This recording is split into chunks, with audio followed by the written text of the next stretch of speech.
All I'm saying is, if you have the pedigree of Keiko Nobumoto, Toshihiro Kawamoto, and Yoko Kanno, you don't waste it frumphering around, not even bothering to utilize the premise competently.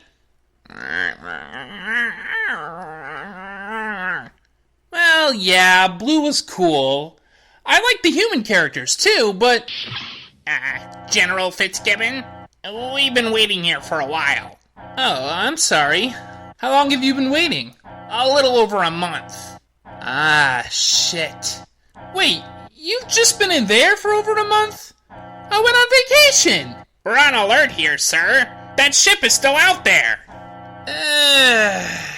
Okay, I'll take care of this.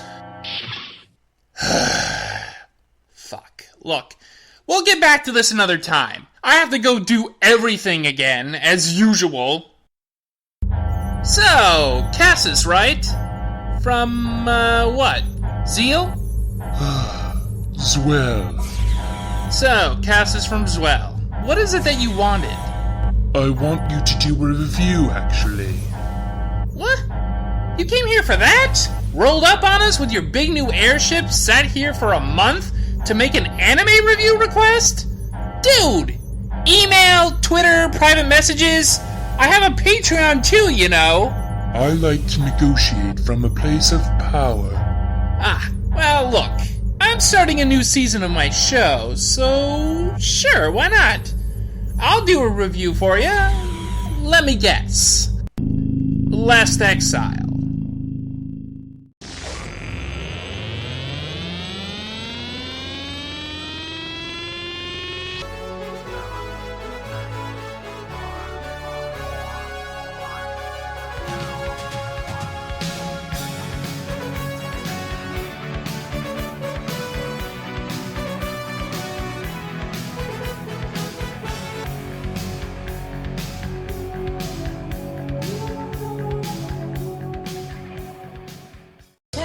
Straight and stronger course to the corner of your life.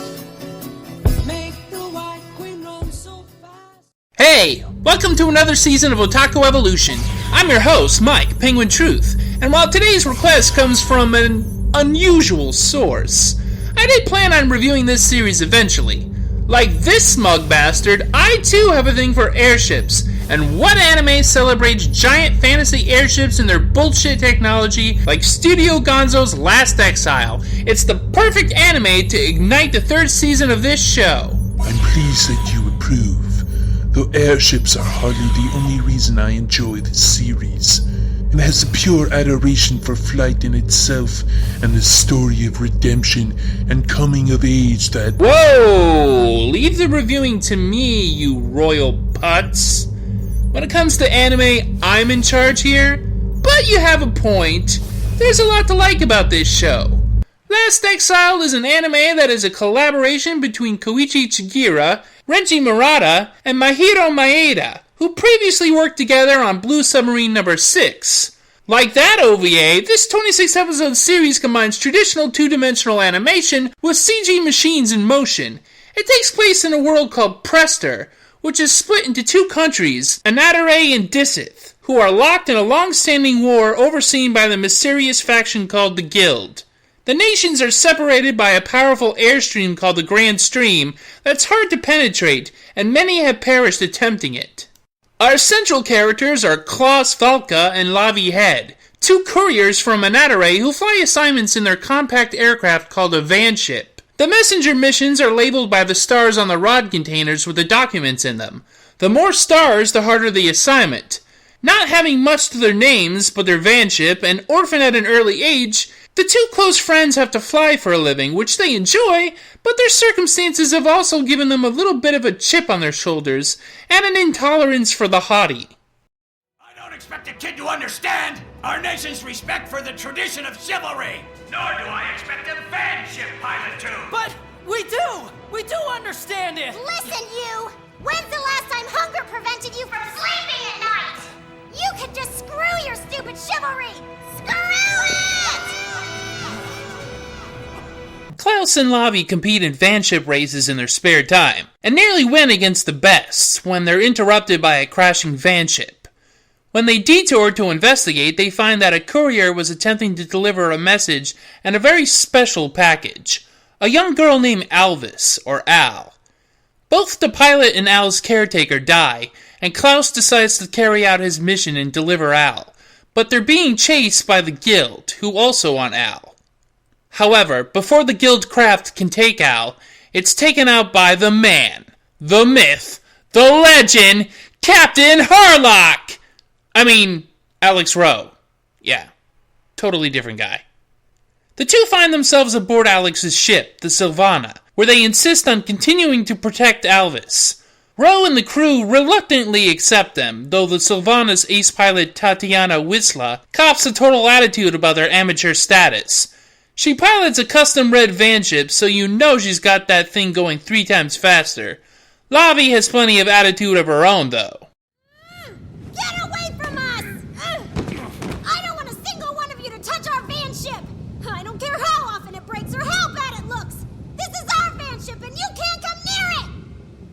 Eventually they earn a bit more respect when they engage the Guild in combat, though they have trouble keeping up with Guild pilot Dio and his subordinate Luciola, especially because Lavi has no experience navigating in high-altitude dogfights.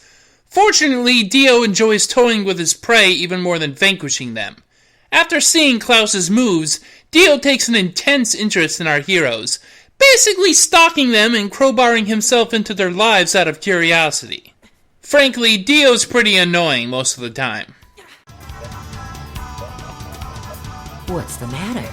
All I did was stop by to say hello. Why'd you come here? If it's Al you're after, you could forget about it. I could care less about that. I think that flying in this race with you will prove to be far more enjoyable. Since you're going to be in it, Emo-Man, I may need to go all out. Would you stop calling me that? My name's not Emo-Man! If I say it's Emo-Man, then I'm afraid that it is Emo-Man. I'll tell you what. If I win, you shall tell me what your name is. Doesn't it usually go if I lose? Oh, I couldn't possibly lose. Luciola, let's go. Yes, sir. That reminds me, you're piloting the Red Craft, aren't you? Mind your own business out there and try not to interfere. Will the operation continue now? There are no changes. That was the last guy we wanted to see here. Yeah. Why'd that jerk want to come over here anyway? Kinda reminds me of you, Prince Classless. Why is your ship designed like a Dissith ship, by the way? How do you know that they didn't get the designs from Zwillian airships, There are many airships where I'm from. Yeah, remind me to ask you about that later. I have more compelling characters to talk about. Dio and Luciola become regular fixtures on board the Sylvana, much to the suspicion and irritation of pretty much everyone on board. Dio has a habit of making everyone feel uncomfortable, you see, especially considering he's the brother of the leader of the guild, Delphine, who's been after Alvis. The reason is revealed to be that an ancient secret can only be unlocked with verses of a poem given to the noble families oppressed her, and somehow the young girl is the only one who can unlock the Exile, the ship hidden in the Grand Stream, by reciting every verse. Alex wants to access this power to forge a new future, getting the world out from under the boot heel of the guild. In fact, Alex bears a special grudge against Delphine, involving a mission he undertook years earlier. It was an attempt to cross the Grand Stream to deliver a peace offer from Anatare to Dissith, but the message was never delivered. This also ties into Klaus and Lavi's past, as their fathers were part of the same mission. Their passion for vanships came from their fathers, and they've sworn to cross the Grand Stream to do what their fathers couldn't. There's more to this shared past that I won't mention here, so you'll have to watch the show to see what happened. Needless to say, Klaus and Lavi have been dreaming of flight since they were young. Anatare's royalty desires the power of the Exile themselves, hoping it will help them defeat Dissith once and for all. It turns out that Alex's second-in-command, Sophia, is actually the princess of Anatare, and she eventually decides to go home to plead for her father to make peace so that the two countries can unite and fight the guild. This doesn't turn out well. Your Highness, please explain to me how you could participate in the Sylvana's rebellion. It was not an act of rebellion. But you sank 4 of His Majesty's new warships. A challenge to do battle was offered, and we accepted that offer, that is all. A minor detail. I won't stand here and be insulted. Majesty, the Disith have fallen due to the cold, and we here in Anatare will soon be in the same position from the heat. This is no time to be battling each other. I beg you, please reconsider.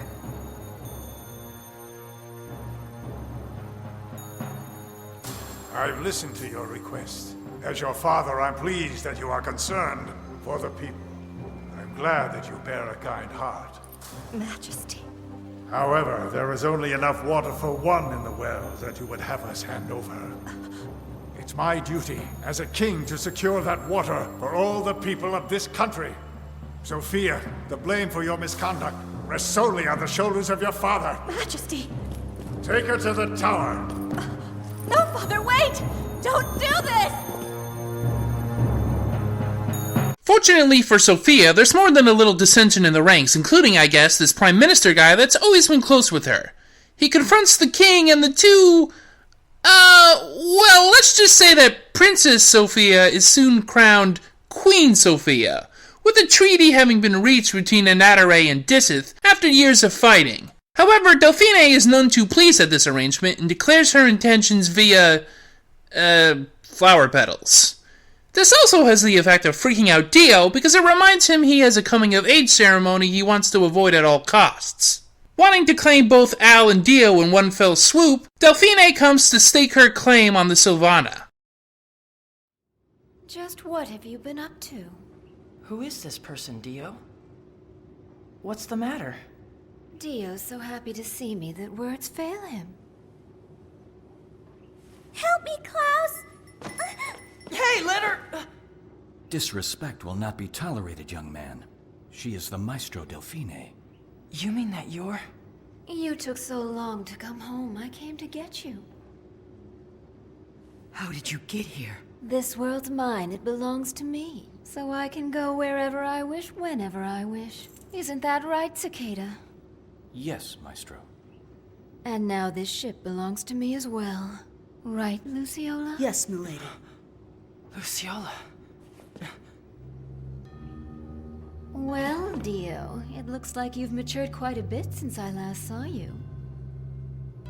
I'm so glad. Is this your servant? No. What is he? A friend? A friend?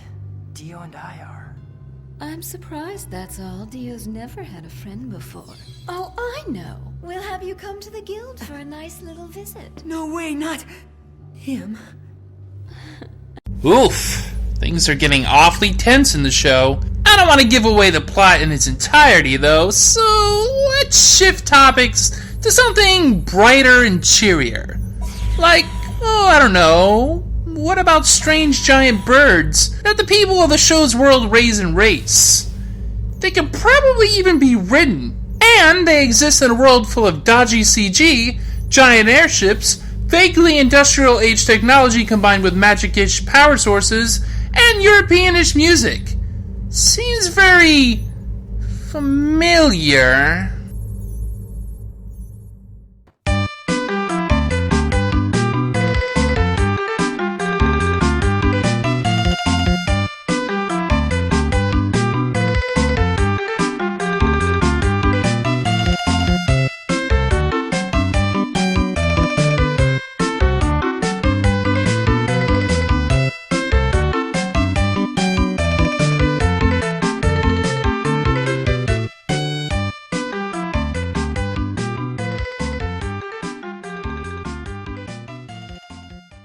See? Now isn't that nicer?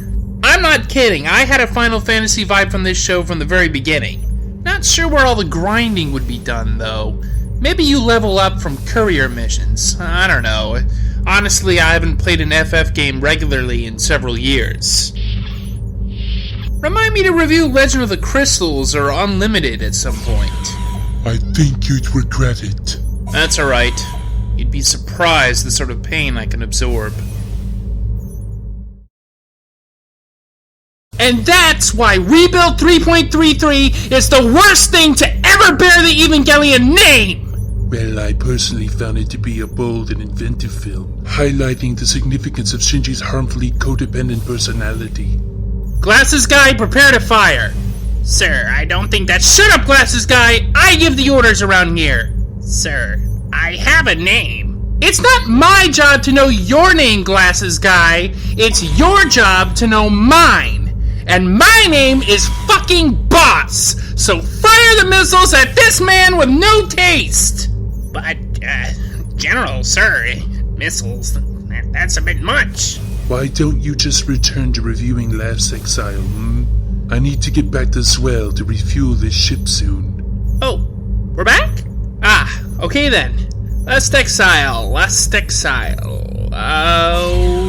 Right, the nation's uniting. Tired of being pushed around by the guild, Anatare and Disith combine their forces to knock the snobs off their high horses. This requires a lot of manpower, and the Federation recruits the vanship racers Klaus and Lavi know to fly missions as fighter pilots, as Klaus has been doing. But the Sylvana finds itself somewhat out of sorts with its captain now captured by Delphine. The Dark Mistress of the guild believes that between Al and Alex, she has all the verses necessary to unlock the power of the Exile. However, there's a verse missing to Delphine's annoyance. Klaus and Alvis manage to escape her clutches thanks to actions Luciola takes, but Alex remains her hostage for basically the rest of the show. Klaus and Al eventually reunite with Lavi, who's been given the final verse in a message tube. Their vanship has been reinforced so they can make their way through the Grand Stream to the Exile, while the Allied forces fight the Guild, but Delphine's confidence isn't shaken. This sets the stage for the finale, where the fates of Klaus and Lavi's parents are revealed, as is the function of the Exile. And it gets really weird. Really, really weird. Actually kind of abrupt. In fact, the show sprints ahead one other time, too. At one point in the show, while Klaus and Tatiana are on sortie during a challenge with an Anatare military ship, the Sylvana appears to sink to its destruction and all seems lost. This causes the normally collected Tatiana to lose her composure. When the two crash into the desert, Tatiana has already given up all hope, while Klaus works feverishly to get their vanship functioning again. Their interaction sparks some interesting character growth, especially for Tatiana, who always looked down on the couriers. You might not guess it now, but I was so good that I even got a scholarship. That's impressive. But then I kept hearing how good I was, and I got cocky. Maybe I had stopped taking my military training seriously.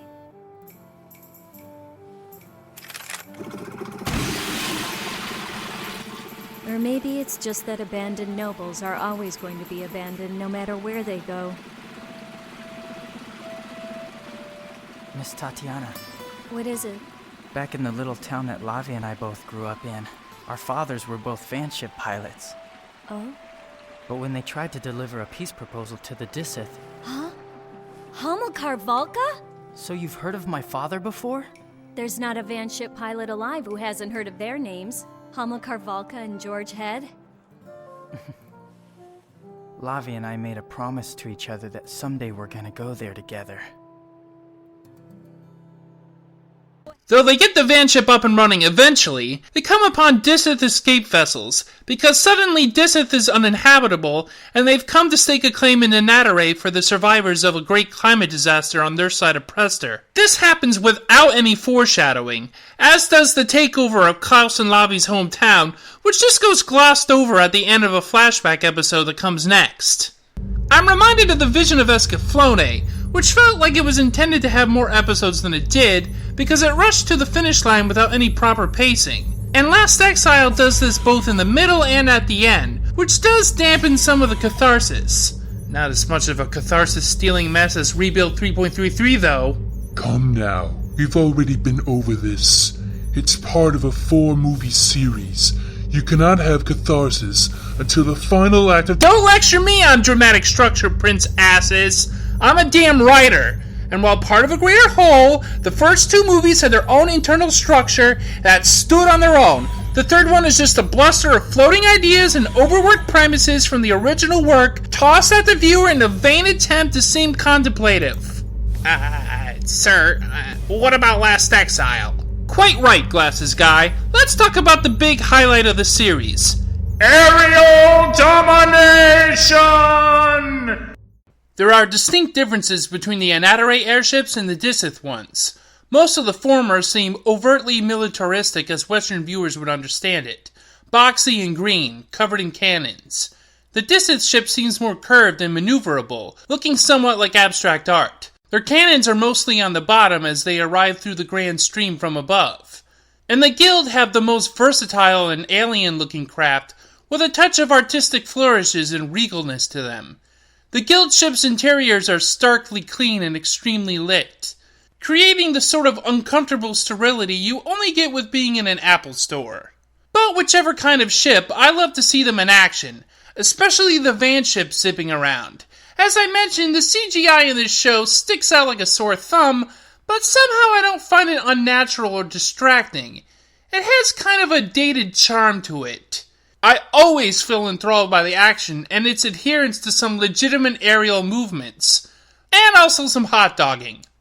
Last Exile, while having a little bit of a pacing issue, especially in the middle and towards the end, is a deeply satisfying watch to me because it builds a world around its premise that is believable for the narrative and never feels forced or haphazard. The characters are, for the most part, three-dimensional and interact well, and I love the airships and the politicking. It's kind of a lower atmosphere Legend of the Galactic Heroes, but with Chocobos, and dudes firing big muskets, and Yes, this will do just fine. You may finish the review. well, I'm glad you're happy, Prince Crassus, but I have a show to do, and I will end it naturally. And that's it for this week's Otaku Evolution. I hope you stay tuned for more reviews this season, because I have plenty on tap to do. If I have other requests, I'll be sure to keep you informed. Well, you can do what I tell everyone else to do, and contribute to my Patreon if you want. I really hate that guy. See ya! Well, from scissors to an emo-man turn, I'd say he's not bad. But a proper dogfight requires two people. Perhaps I should go out there too. Huh? I'm bored with chess. Let's go, Luciola.